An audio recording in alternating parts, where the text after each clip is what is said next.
ঘন্টটা এখানে বসিয়ে দিই। এখানে দেখো জিরে, কড়াইয়ের ওপর তেল দিয়ে জিরে ফোড়ন দিয়েছি। তো এবার দিয়ে দেবো আলু।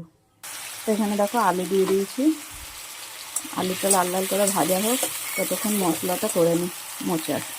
এখানে মোচার মশলাও দিয়ে দিয়েছি। লঙ্কা দেবো, আদা, একটা পেস্ট বানিয়ে নেবো।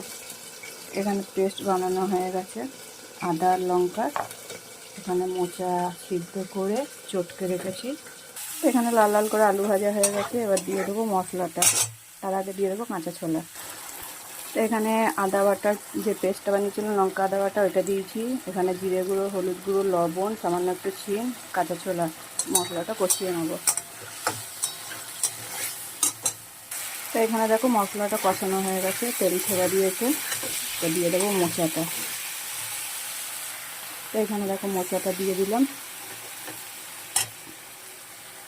এখানে মোচায় ঘি দিয়ে দিয়েছি।